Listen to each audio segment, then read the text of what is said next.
Welcome to Sunshine Cathedral's Queer God Squad. It's Tuesday, December 30th, 2025.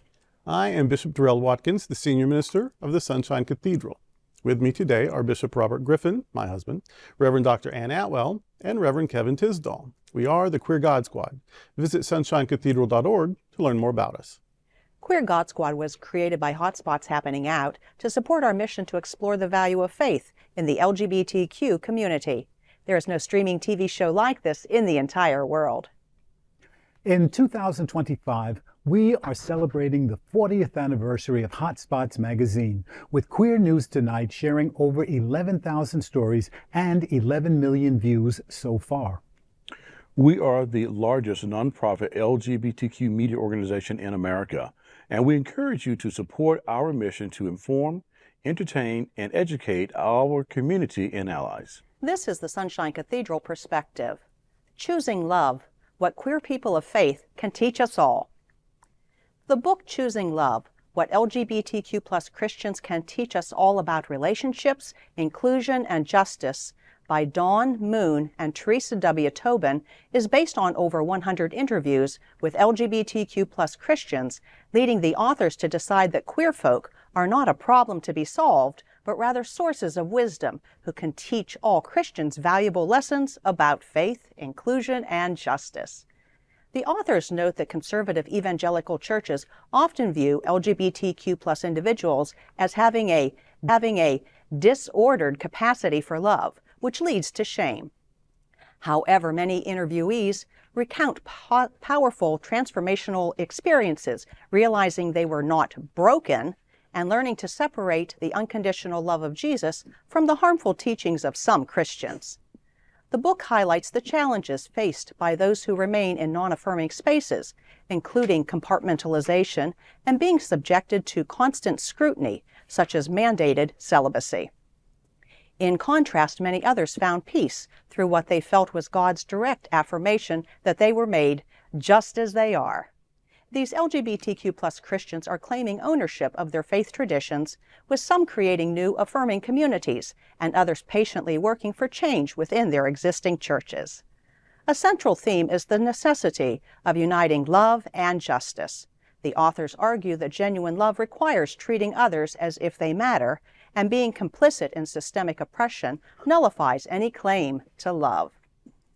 They also propose a concept of healthy pride, a recognition of one's inherent worthiness of love, which acts as a protective shield against dehumanizing narratives.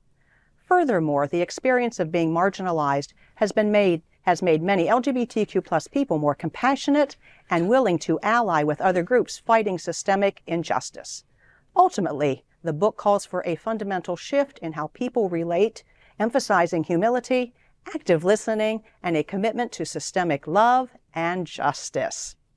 I love books like this. I really do. It is so wonderful to hear firsthand accounts of people and how they experience their churches, how they experience God, the Christian faith. And I just so appreciate that this book presents what I think many of us have already known, that queer people are never a problem to be solved. I mean, we have our own wonderful way of expressing our faith. And so let's share it. Let's share this book. Yeah, I love the reminder that love isn't cruel. Love should not be cruel. It's not oppressive. That an environment that is dehumanizing is not a sacred environment. It's not a healthy environment. And that when that word disordered is very triggering for me, because that was a Catholic word that the LGBT people were called, mostly gay and lesbian in those days, were called disordered. And a result of the fall. And it wasn't your fault that you felt that way, but it was your choice to live as you were. So yeah, okay, you're gay. That's just your cross to bear. But you're meant to be celibate. And so you don't act on this disordered orientation.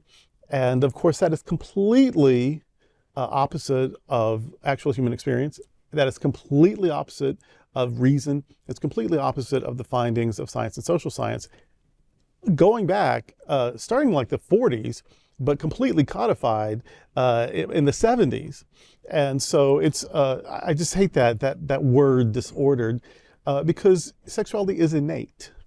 And mutual relationships, mutuality can't possibly be bad. If everybody is fully informed, everybody's doing what they want to do, everyone is fulfilled from it, no one is being exploited, how could it possibly be wrong? So I just want to remind people, your sexuality, it just is what it is. Religion is a choice. And so if you're going to choose religion, I do, but don't choose one that makes you feel bad about yourself. Don't choose one that condemns you. Don't choose one that doesn't know that love is good, that thinks that love is bad, but various forms of violence is good. That's completely ass backwards. So yeah, your sexuality is what it is. Religion is a choice. If you're going to choose one, choose a good one. Mm-hmm. I think this is, on the book, and it's always good to, when you can discover a book like this, that finds affirmation for who we are as a people, as people of faith, as people who are on a journey. And it's great to be able to connect with other people on that journey of self-discovery as well, because you need positive books like this. You need positive places you can go to reinforce that God loves you exactly as you are, and that you are nobody's mistake. And that when we all come together and find these types of authors writing these books, kudos to them, and and keep up the good work. That's the whole thing, that the more people are exposed to queer Christians, the more they realize, hey, they're people just like you and me. I experienced it in school. I go into a classroom at St. Thomas when they had a theological program, and when I walked in as the only queer kid in the room, people initially were, what are you doing here? You don't belong here. But as we went through our courses together, and we were at one single cohort going through the courses, they began to understand, oh, Kevin's just another one of us. He just loves different than we do. And as a matter of fact, as we got toward the end of our time together, one of my classmates, a devout Catholic, used to call me, and one time he called me, I was in my car, my husband and I were coming from shopping, and he had a question about one of the courses that we were taking, and we had a 30-minute conversation with my husband sitting in the car listening to it, and he goes, are these the same people who disliked you in the beginning? Yeah, because once you know somebody and once you see who they are and that they are just like everyone else, they love just like you love, they just love same gender or in a different way than you might have understood. So yeah, queer Christians, yay. Here we are. And that's today with the Queer God Squad. Before we go, I want to invite you to check out our performing arts series in January 2026. Award-winning and Billboard charting artist Flamey Grant is a shame-slaying, hip-swaying, singing, songwriting drag queen from Western North Carolina. She's here January the 9th, and tickets can be secured at sunshinecathedral.org/arts. Also in January, we will enjoy the antics of actor, singer, comic, drag artist Varla Jean on January 24th. Then on January 30th, Miss Richfield, 1981, will bring her offbeat brand of hilarity to South Florida. And finally, on January 31st, the beautiful voice and charming style of Ann Steele is back. Lesbians love her, gay men adore her, and all music lovers recognize her as an engaging musical performer. Information about these performances and other performers as well can be found at tickets for their shows can be found at sunshinecathedral.org/arts. And remember the Cathedral Pub. The Sunshine Cathedral Center for the Performing Arts offers the Cathedral Pub experience.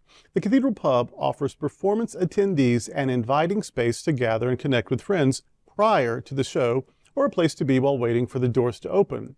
Guests enjoy live music, beverages, and appetizers in a comfortable meet and greet environment while they await the start of the performance. On show nights, the Cathedral Pub opens an hour before each performance and closes 15 minutes before it starts. Entry to the Cathedral Pub, hear this, entry to the Cathedral Pub requires a separate purchase from your seat ticket. If you get the pub ticket, that is not a show ticket. If you get a show ticket, that is not the pub ticket. You have to get the pub ticket in addition to your show ticket. And you can do so no matter what seat you have. Like there's no preference. You can just do the pub add-on, but the show ticket and the pub ticket are two different things. But you can get your seat ticket and your pub ticket when you purchase your seat ticket on the link found on the seat section page. Be sure to purchase before checking out. There is a limited number of people who can get pub access, so don't delay. Thank you for joining the Queer God Squad today. We are here daily at 3 p.m. to have some fun and to discuss what our LGBTQ community is talking about. Please like and share this and other episodes of the Queer God Squad. Sunshine Cathedral is the world's leading progressive queer church. Progressive, queer, and God are words that naturally should go together. Remember that we are all in this together. Also remember, you are God's miracle, not God's mistake. Until next time, we are the Queer God Squad.